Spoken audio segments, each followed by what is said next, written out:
ઊભી થા. બ્રશ કરો મોડું થાય છે. ઊભી થા.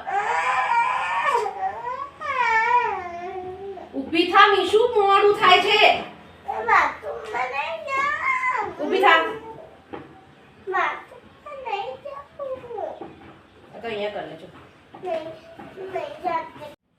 સો આ મારું ડેઈલી રૂટીન છે. આવું બધા સાથે થતું હશે જે મોમ છે એ. મેં અત્યાર સુધી ઘણા બધા વિડીયો પોસ્ટ કર્યા યુટ્યુબ ઉપર, ઇન્સ્ટાગ્રામ ઉપર અને ફેસબુક ઉપર, પણ મને લાગ્યું કે આજે તમને મારો ઇન્ટ્રો આપવો છે. સો મેં એના માટે સ્પેશિયલ આ વિડીયો બનાવ્યો છે. હાય, હું છું રુચિતા. હું એક ફેશન ડિઝાઇનર અને બ્યુટિશિયન છું. સાથે સાથે હું એક હાઉસવાઈફ પણ છું.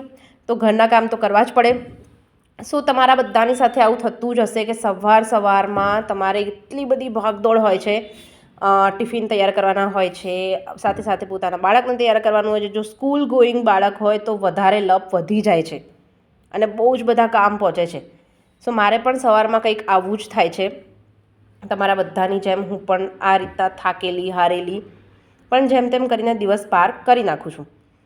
સો રોજ સવારમાં મારું એક આ જ રૂટીન હોય છે. સવારમાં 6 વાગ્યાથી મારો દિવસ ચાલુ થાય છે અને એ બધા સાથે આપણી લાઈફ તો ક્યાંક ખોવાઈ જ જાય છે. પણ ના, એવું નથી થતું. એ લાઈફને આપણે મેન્ટેન પણ કરવી પડે છે.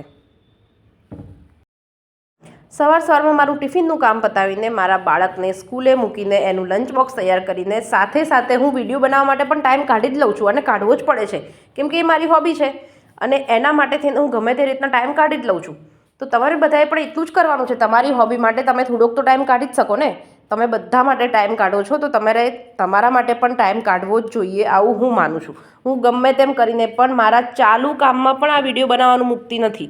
મને ગમે ત્યારે ટાઈમ મળે છે ત્યારે આ કામ હું કરી જ લઉં છું અને કરવું જ જોઈએ. જે હોબી છે એને ક્યારેય આપણે પાછળ ન છોડવી જોઈએ. સો આ બધું જ કામ પતાવીને છેલ્લે હું મારા માટે થોડોક ટાઈમ આ માટે કાઢી લઉં છું. પહેલાં હું ખાલી લોકોના વિડીયો જોતી હતી, ત્યારે મને એવું થતું કે કેટલું અઘરું કામ છે, કે કામની સાથે સાથે વિડીયો પણ બનાવવું, પછી એને એડિટિંગ કરવું, પછી એની ઉપર વોઇસ ઓવર આપવું. ઘણા વિડીયોઝમાં લોકો વોઇસ ઓવર આપતા હોય છે તો એમાં વોઇસ ઓવર આપવું. અને અત્યારે હું પણ એ બધાની જેમ જ બનાવતી થઈ ગઈ છું વિડીયો, વોઇસ ઓવર આપતી થઈ ગઈ છું, એડિટિંગ કરતી થઈ ગઈ છું. સો ક્યારેક આવી રીતના ક્યારેક કોઈ સ્કિલ આપણામાંથી બહાર આવી જાય એ આપણે પણ નથી જોઈ શકતા.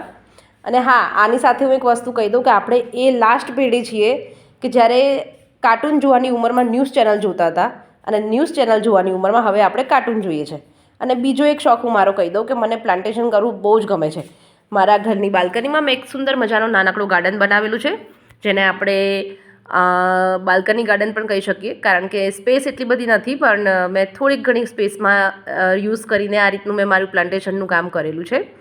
અને સાથે સાથે મેં આ 2 ગોલું મોલું એટલે કે અમારા આ બર્ડ્સને પણ હું કેર કરું છું, જે પણ જે મારી અને મારી ડોટર બંનેના ફેવરેટ છે. અને લાસ્ટમાં મારું બધું જ કામ પતાવીને હું આવી જાઉં છું મારા પાર્લર પર, એટલે કે મારી વર્કિંગ પ્લેસ ઉપર. સો અહીંયા તો મારો દિવસ ક્યાં નીકળી જાય છે ખબર જ નથી પડતી. ઘણી વખત એવું બને છે કે સાવ ફ્રી હોઈએ અને ઘણી વખત એટલું બધું કામ આવી જાય છે કે દિવસ પણ ટૂંકો પડે.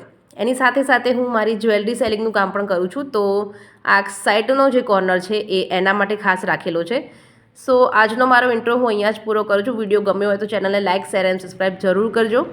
અને બીજી વખત વિડીયોમાં હું હજી પણ આના કરતાં સારી વસ્તુ તમને બતાવીશ. પણ અત્યારે વિડીયોમાં આટલું જ. જય શ્રી કૃષ્ણ.